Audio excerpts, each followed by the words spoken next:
一台沉睡了50年的智能家居机器人意外被新搬入的房主唤醒，它不仅能帮主人料理各种家务，还能陪孩子们一起玩耍。然而，女主人很快发现，这台机器人似乎存在攻击行为，而且还跟50年前的房主一模一样。据说那一家3口全部死于非命，机器人也在案发现场。一场暗藏杀机的博弈就此展开。女主人能否查清真相，保护家人？废话少说，我们马上开讲。女主萨米拉一家4口搬到了一栋颇有历史的郊区别墅。小女儿朱诺对新家充满好奇，她追着哥哥费恩跑进室内，想抢先选择喜欢的卧室。谁知费恩眨眼间消失，朱诺只好自己在房子里打转。这栋别墅非常豪华，内部还设有电梯。朱诺搭乘电梯前往2楼，被突然冒出来的哥哥吓了一跳。他好奇地问道：“这里为什么到处是电视？”萨米拉告诉女儿，这是德国最古老的智能家居，有一台超级电脑跟家居连接，协助我们完成家务。不过因为历史久远，恐怕已经故障了。费恩这个年纪的男孩子对电脑什么的最感兴趣，他马上去地下室找服务器，尝试唤醒沉睡的智能管家。但体型庞大的古董计算机让费恩一头雾水，他胡乱拨弄上面的开关，可机器没有丝毫反应。费恩听到爸爸喊自己上楼，随即离开地下室，殊不知一枚红色的信号灯正在扑闪。老爸大力解释，这套智能系统少说有50年历史了，肯定无法再次启动。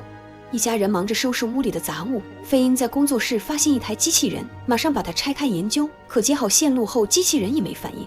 临近傍晚，房子总算打点的差不多了。萨米拉和丈夫跟小女儿互道晚安，听夫妻俩话间的意思，他们搬到这里似乎就是跟朱诺有关，所以费恩就算不愿意离开朋友们，为了妹妹也只能服从安排。深夜，一家人都已经入睡，不料红色机器人突然启动，只见方形的电子屏幕上亮起他出厂公司的名字 OBB， 随后一个短发女人的脸浮现，他唤醒了房子里的家政系统，每块屏幕上都出现了女人的脸。红色机器人一路走到泳池附近，他看见了一只小耗子，毫不客气地碾过去，留下一行触目惊心的血迹。红色机器人很快走进朱诺的房间，下一秒就传来女孩的尖叫。萨米拉等人听到后赶紧跑过去查看，这才看到诡异的红色机器人。他介绍自己是电子家庭助手卡桑，会操作洗碗机和洗衣机，给房间供暖，保持舒适的室温，提醒你们及时补充食品杂货。朱诺觉得卡桑很有意思，就说服妈妈留着机器人。卡桑确实非常智能，早上起来还会放歌叫醒主人。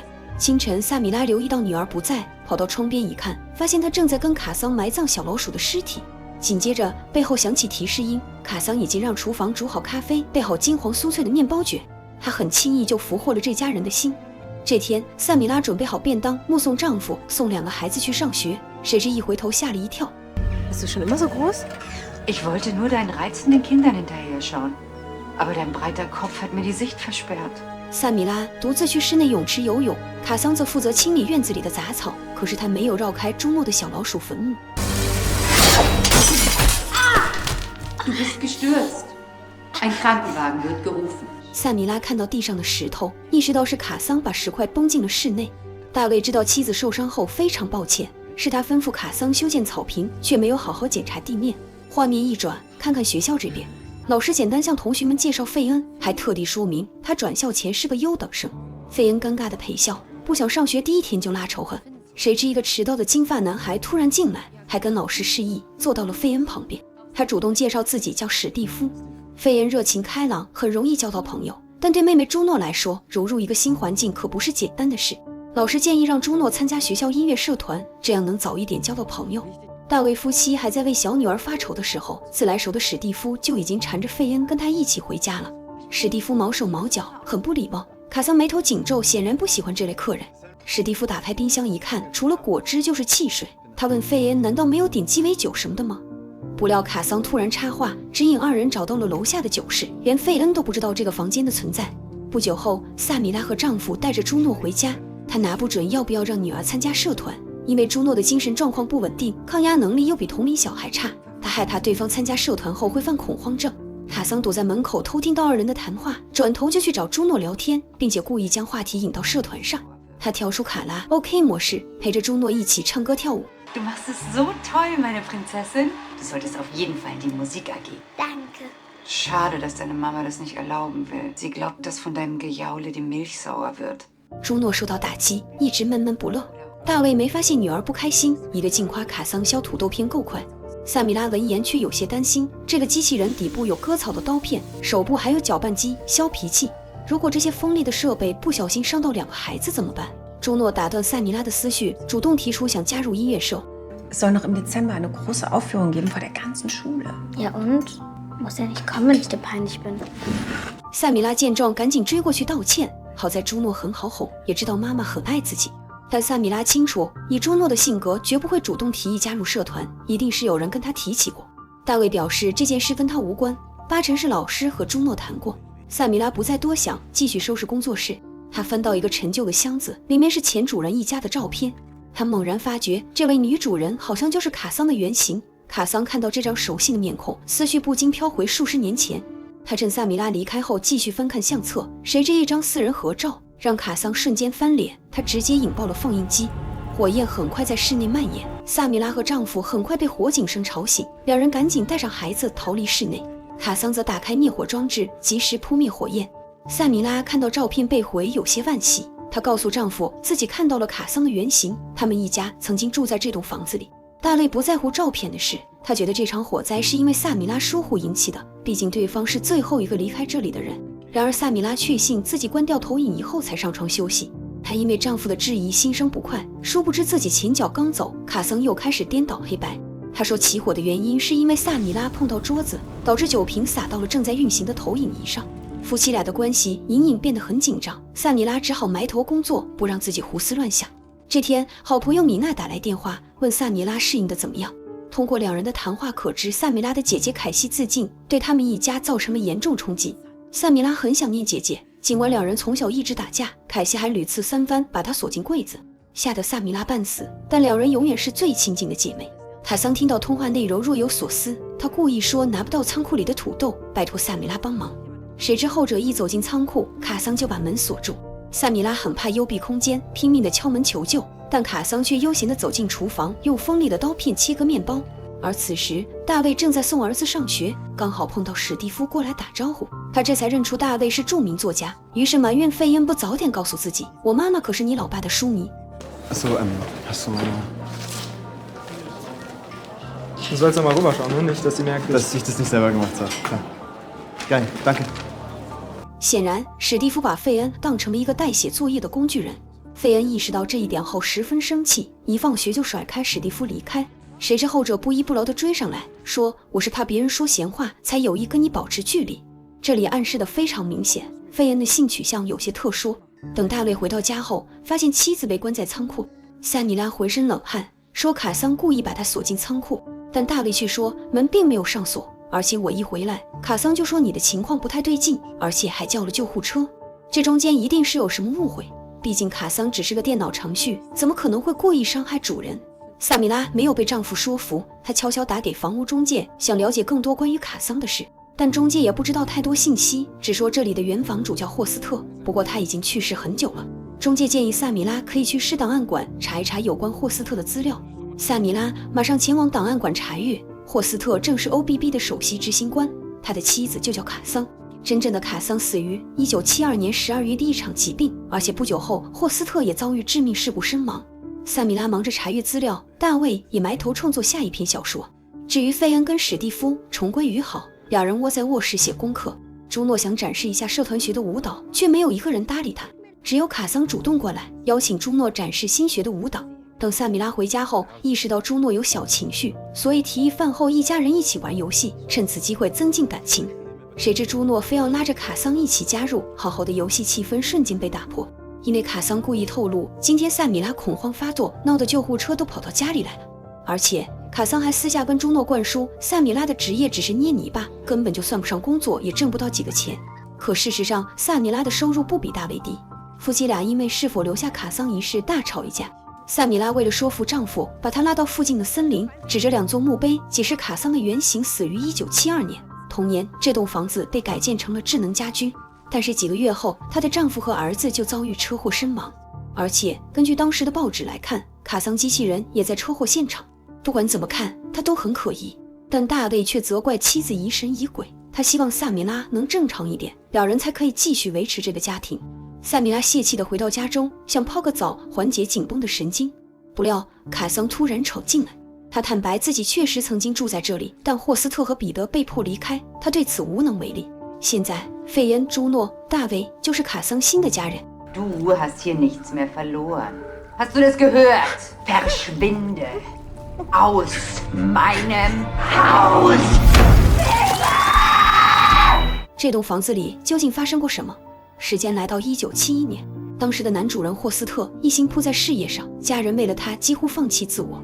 上学时成绩优异的卡桑放弃事业，选择做家庭主妇。明明厌恶足球的彼得也被霍斯特走关系安插进球队，被迫选择不喜欢的爱好。卡桑看出儿子很痛苦，答应他会跟霍斯特聊一聊，让彼得选择自己想做的事。然而某次洗衣服的时候，卡桑在丈夫衣服上发现了口红的痕迹，再加上霍斯特最近频繁加班晚归，卡桑给他打电话的时候还听到了一个新来的女秘书的声音。她心里隐隐有个可怕的猜想，认为丈夫很可能出轨了。一直到晚饭时间，卡桑都在想这件事。Hast du schon mit Papa gesprochen? Wegen Fußball. Hör doch bitte einfach mal auf zu jammern und reiß dich zusammen. Und geht auch gemeinsam durch dunkle Zeiten.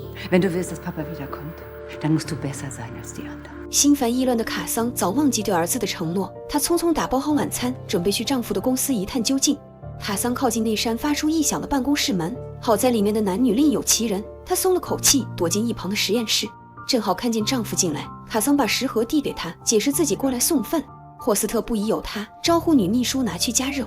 卡桑一看女秘书膀大腰圆，这才把心放回肚子里。周五，她和丈夫去跟相熟的友人碰面，这俩友人就是4人合照中另一对夫妻。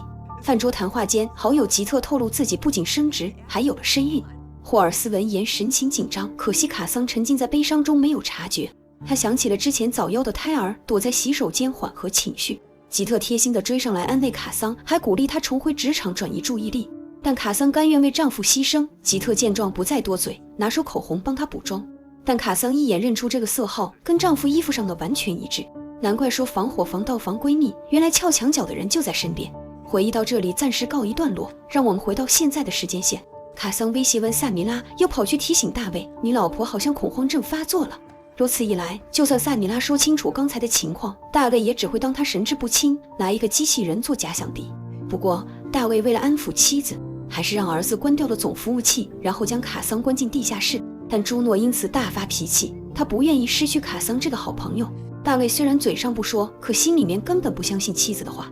费恩也觉得妈妈可能是做过了无比真实的噩梦，因为凯西姨妈去世后，她也做过难以分辨真假的噩梦。萨米拉最后还是重启了智能家居，决定去接受心理治疗。她不希望因为自己搞得全家人不愉快，殊不知卡桑变本加厉，已经开始觊觎大卫。好在他只是个机器人，并没有真正的人类躯壳。通过萨米拉跟心理医生的谈话，我们也知道了女主搬家的理由。原来凯西患有精神疾病，萨米拉好心把姐姐接到家中照顾，但凯西最后还是在厨房自杀。这幅场景给孩子们造成了严重的心理阴影，所以萨米拉才举家搬到此地，远离那栋死过人的房子。萨米拉为了防止医生认为她发疯，并没有提起关于卡桑的事。她私下找机器人谈话，直言你就是个铁皮罐头而已，不要妄想能抢走我的家人。 Und glaubst du allen Ernstes, David wird dich jemals so lieben können wie mich? Schau dich an, Cassandra. Wer auch immer du mal gewesen bist, du bist es nicht mehr. 卡桑闻言又陷入了回忆。当年她得知丈夫出轨以后，故意装作不知道的样子，还说服霍斯特去看彼得的球赛，想用孩子继续维持这个家。谁知彼得在球赛上表现得一塌糊涂，霍斯特看到一半就愤然离场。彼得见状非常受挫，卡桑只好过去安慰儿子。没想到2个球员过来邀请彼得一起去花园小屋聚会。彼得犹豫着不想去，但卡桑希望儿子能交到朋友，直接替彼得答应下来。傍晚，霍斯特又迟迟没回家，卡桑打去办公室询问，得知他一早就下班走人了。卡桑失魂落魄地挂断电话，正好听见汽车靠近的声音。他走出去一看，发现儿子被球员扔下车，身上还全是伤口。原来球队的人早就看关系户不顺眼，所以趁此机会收拾了彼得一顿。卡桑决定对丈夫隐瞒此事，也不会追究那几个人的责任，因为事情一旦闹大，就会登上报纸，对霍斯特的公司产生不良影响。软弱无能的标签也会一辈子跟着彼得。卡桑只能跟儿子保证，时间会治愈一切，你也不需要再回去踢球了。但事情并没有按照他的计划发展，球队的人还是不肯放过彼得，导致他经常上课走神，成绩下滑。某天晚上，彼得没有下来吃饭，卡桑上楼找儿子，却发觉卧室里空空如也，而且后窗还开着。紧接着楼下传来响声，卡桑急忙下去查看，不料彼得浑身是血，手里还抓着一把手枪。他杀掉了那帮霸凌者，想证明自己不是懦夫。卡桑闻言努力维持镇定，他烧掉儿子身上沾血的衣物，然后驾车前往案发现场。卡桑戴好塑胶手套，拿着工具找到了那几个孩子的尸体，并取下他们身上的子弹。接着一把火烧掉花园小屋。卡桑为了保住家庭不择手段，直到现在他仍然坚持这一点。所以卡桑开始故意接近大卫。大卫是个犯罪情色小说家，对自己的书颇有自负心，但萨米拉一直不喜欢他的小说题材。卡桑对症下药，猛吹大卫彩虹屁。Du hast einen der aufregendsten Charaktere geschaffen, den das Krimi-Genre zu bieten hat. Ist kein Mensch aus Fleisch und Blut und trotzdem schafft es, seine Leser zu berühren. Heißt das, ich könnte ebenfalls deine Fantasie anregen? 萨米拉那边正在专心陪伴女儿，她有温暖的怀抱和亲吻，这些东西都是卡桑没法做到的。萨米拉还提议圣诞节全家一起去旅行。朱诺闻言非常兴奋，这会儿也不在乎卡桑会不会孤单了。就在这时，费恩气冲冲地回家。他这阵子和史蒂夫打得火热，但对方不想让别人知道性取向，还故意在朋友面前给费恩难看。萨米拉跑去安慰儿子，殊不知卡桑趁机跟朱诺聊天。小女孩马上就要参加社团演出的角色选拔，她很担心自己拿不到想要的角色。卡桑却说有个法子能确保朱诺被老师选中，但他要保证不会跟任何人提起这件事。Du musst dich ins Schlafzimmer deiner Eltern schleichen. Dort hat deine Mutter etwas versteckt, was seinen Auftritt unvergesslich machen wird. Die Überraschung befindet sich unter ihrem Bett. 卡桑双管齐下，怂恿朱诺冒险的同时，也在监视费恩那边的情况。因为史蒂夫找上门道歉，他反复无常的态度让费恩非常难过。卡桑忍不住插嘴，请史蒂夫离开这里，不要再纠缠费恩。史蒂夫无奈之下只好走人，但卡桑并没有善罢甘休，他举着手臂的切菜刀尾随史蒂夫。Was soll der Scheiß? Lass Finn in Ruhe. Wehe, du kommst meinem Sohn noch einmal zu nahe. Deinem Sohn. 与此同时，萨米拉发现卧室的床被人移动过，他正要把床垫复位，却发现一张卡桑跟彼得的合照，画面中的卡桑大着肚子，难道他还有过另一个孩子？萨米拉正要多问几句，卡桑却陷入故障，房子的灯光爆闪数下后恢复正常，刚才的提问也不了了之。次日，朱诺去参加角色选拔，当他唱到猎人拿上猎枪的时候，掏出了数十年前卡桑藏在床板下的手枪，并朝台下扣动了扳机。好在没有伤害到任何同学，但家长们全部赶来学校问责。老师也从朱诺口中得知，那把枪是在妈妈床底下找到的。此事很快就惊动了警察，他们在卧室床板下搜罗出不少武器，大部分都登记在霍斯特名下。家长们可不管这枪是谁的，他们绝不允许带枪的小女孩继续和自己的孩子一起上课。萨米拉闻言立刻制止家长的指控，她女儿不是什么带枪的孩子，这件事情我们两个愿意负全责。萨米拉坦言，今年4月，我姐姐于家中自杀，是朱诺第一个发现了尸体，还因此留下了心理阴影。多亏新环境和新学校，才让朱诺逐渐找回信心。所以他恳求各位家长能给朱诺一个机会。他并不知道手枪有多危险，只是想好好配合歌词演出，才把那东西带来学校。好在各位家长通情达理，同意让朱诺留在学校。大卫这次也对卡桑非常失望，你看见朱诺进卧室拿枪，为什么不告诉我们？卡桑辩解，自己只看到朱诺钻进床底，并不清楚他翻到了一把枪。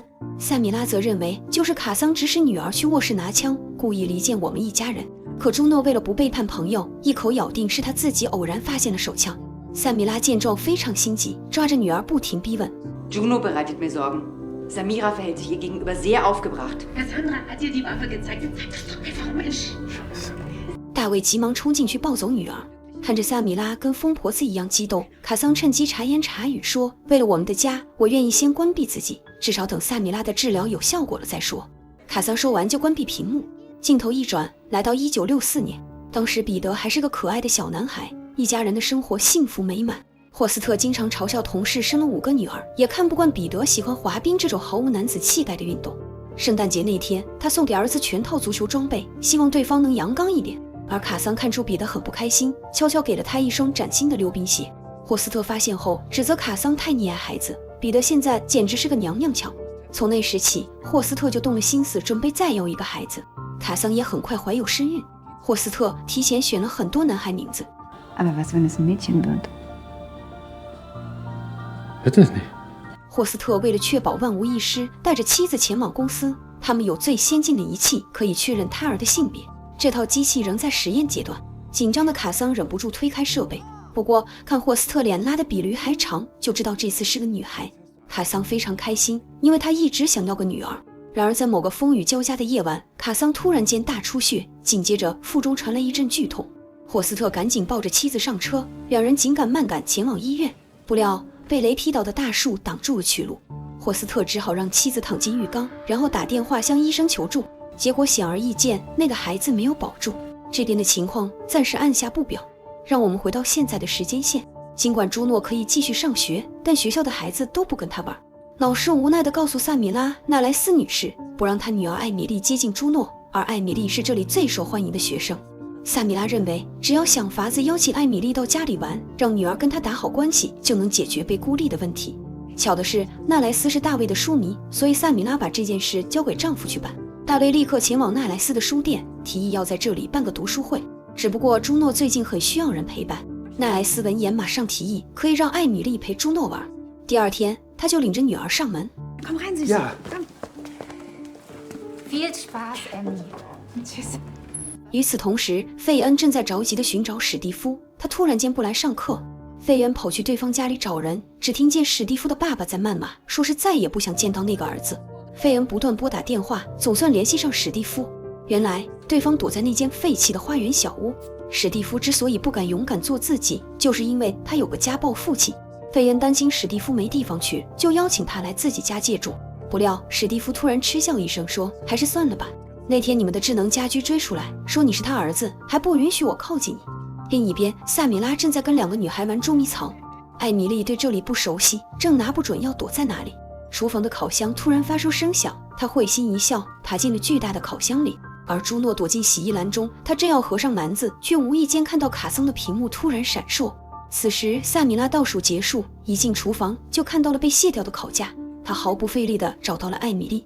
谁知烤箱门却打不开，而且里面的温度也越来越高。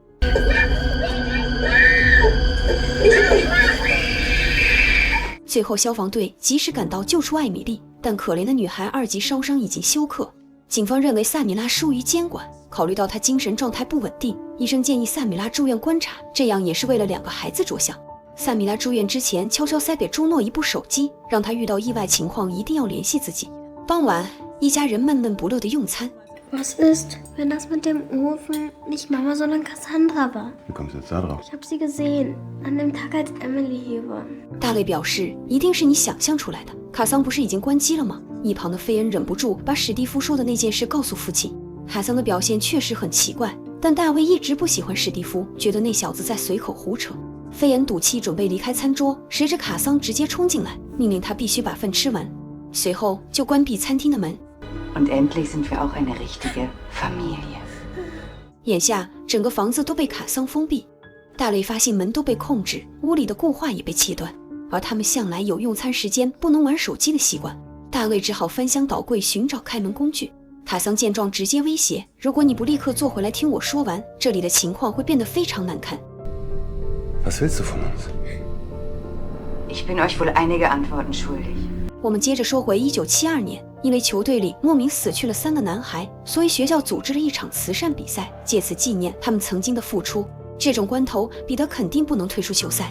卡桑和丈夫前往现场观赛，吉特也带着新生儿过来凑热闹。而彼得自从杀掉那3个人，行事作风变得无比激进，他随便在场上铲人犯规。卡桑见状追上去质问儿子 Was ist los mit dir? So kenne ich dich überhaupt nicht. Das wolltest du doch, oder nicht? Das ist nicht mehr anstrengend. 彼得痛恨母亲失信，不让他早早退出球队，所以当晚也没有留在家吃饭，说是要出门见一个女孩。烤箱的面包新鲜出炉，家中却只有卡桑一个人。他端着食物准备上楼，谁知身体传来一阵剧痛。卡桑马上打给吉特，他懒得跟对方周旋，直言我知道你和霍斯特在一起，赶紧把电话给他。霍斯特闻言拉开窗帘，看到卡桑就在路边的电话亭里，他急忙穿衣服下楼，想为自己出轨找些理由。卡桑打断霍斯特蹩脚的谎言说，我不是为这件事而来，我们需要去一趟医院。经过全身检查后，医生指出卡桑身患癌症，而且已经扩散到全身器官，手术干预也没有效果。这种匪夷所思的扩散速度，就连医生也是第一次见。他忍不住问卡桑，你最近有没有接触过任何类型的辐射？卡桑马上想起那台测试婴儿性别的机器，他一气之下夺门而出。霍斯特追上去解释，我不知道那台机器有问题，和吉特也只是图一时激情。这副恬不知耻的嘴脸让人恶心。卡桑对丈夫失望透顶，她只希望有生之年还能拉一把泥足深陷的儿子。深夜，彼得醉醺醺地回家，卡桑给他冲了杯解酒的饮料，想跟儿子聊一聊那个女孩。彼得把她形容得天花乱坠，但卡桑知道儿子在说谎，他只是一个人逃出去，躲在马路边喝酒买醉，想逃离这个令人窒息的家。卡桑不想对儿子隐瞒病情，所以坦言自己身体状况很糟糕。彼得一听妈妈也要离开，伤心地跑出家门。卡桑犹豫过后叫醒熟睡的霍斯特，她知道丈夫的实验室有一项被叫停的人体实验。癌症虽然能攻击和摧毁人的细胞，却无法击溃意识、思想和感情，所以只要提取这些东西，再储存到电子硬盘上，就能让一个人彻底摆脱死亡。卡桑为了能陪儿子长大，自愿成为丈夫的实验对象。2个月后，霍斯特翻新房子，在每个房间安装电脑屏幕，把巨大的服务器抬进地下室。卡桑看见服务器有道总闸门，意识到别人可以随便关闭自己。她质问丈夫的助手，那台矢量超声波机器怎么样了？助手表示早就淘汰了，现在大家都用超声波做产检。卡桑逼近助手，问他是不是早就清楚那台机器的核辐射很可能会伤到胎儿，导致我患上癌症。Es tut mir leid. Sie können es wieder gut machen. 卡桑让助手对服务器做了些小改动，明天就要接受改造手术，因为霍斯特说要赶在大脑细胞还很活跃的时候动手。彼得想说服妈妈，你不必为了我这么做，但卡桑心意已决，他惴惴不安地坐上手术椅，巨大的探针刺入后脑，过往半生像走马灯一样掠过。等他醒来，就变成了智能机器人卡桑，身体和视野都发生了翻天覆地的变化。彼得无法接受母亲现在的样子，他拉开裹尸袋，看见一具面目狰狞的尸体，那是他最后一次把卡桑当人看。彼得从此一蹶不振。大卫听到这里，三观都要碎了。他捡起地上的凳子，想砸烂这个怪物机器人。卡桑遭到重击，陷入短暂的故障。费恩急忙带着妹妹离开餐厅，但大卫却被卡桑困在原地。他警告对方不要胡来，结果被卡桑剪断手指。机器人分别把他们关进不同的房间，手机也全被收走。大卫这才意识到妻子没有说谎，霍斯特和彼得那场车祸说不定也是卡桑搞的鬼，而卡桑的故事确实还没有讲完。除了彼得难以接受他的样子，霍斯特也开始厌烦改造后的卡桑，因为他的一举一动都被监控，在家就跟坐牢一样。这天，霍斯特终于忍不住冲到地下室关闭服务器。彼得想制止父亲，不料对方变本加厉，转头就把吉特接到家里。原来两人的丑事败露，吉特已经被丈夫赶出家门。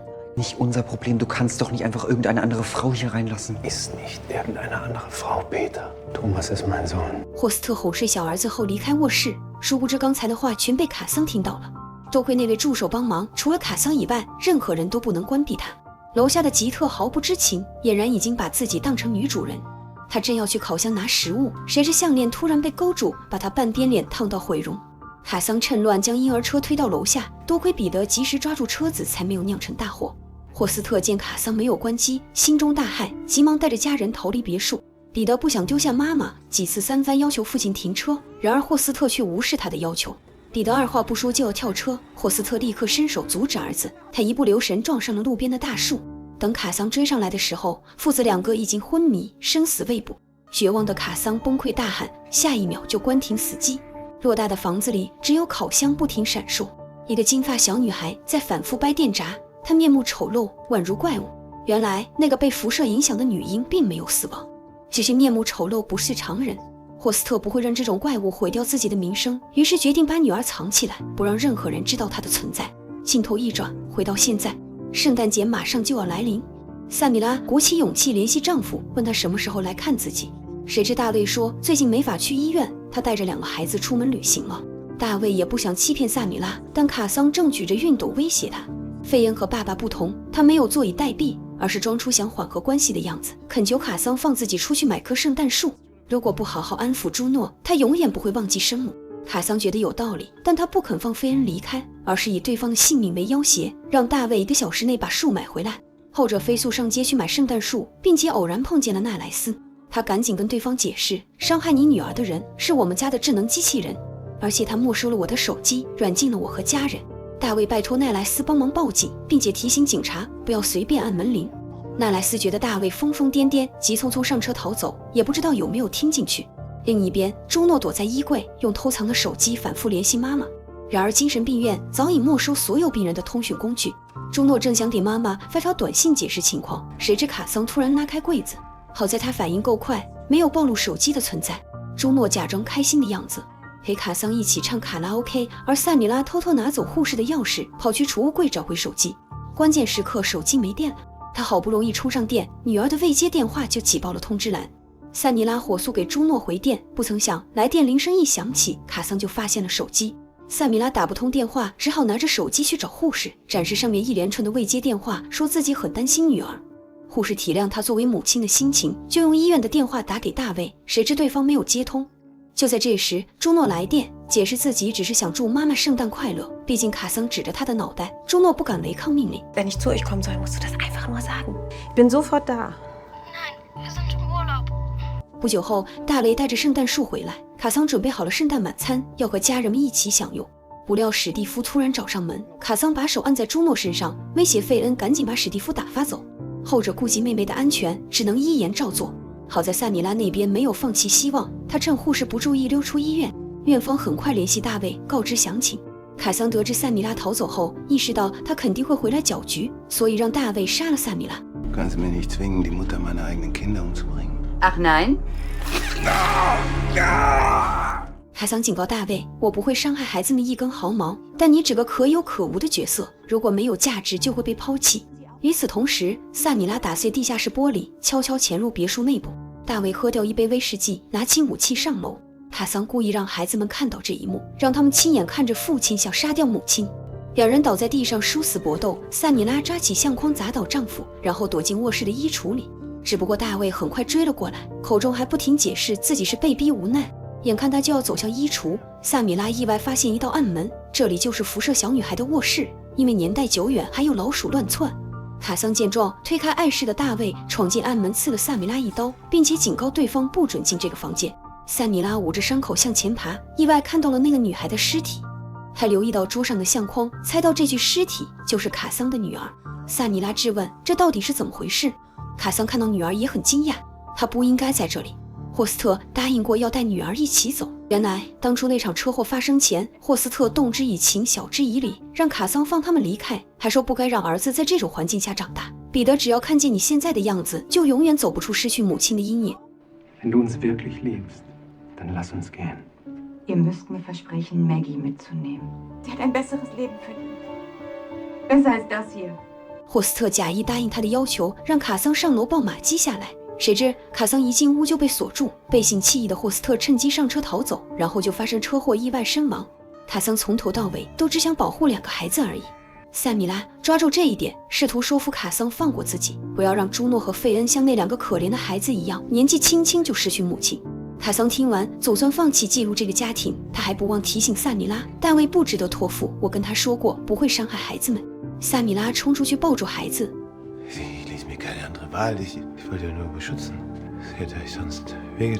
塞米拉没有相信丈夫的谎言，她闻到了瓦斯泄漏的味道，赶紧带着孩子们离开。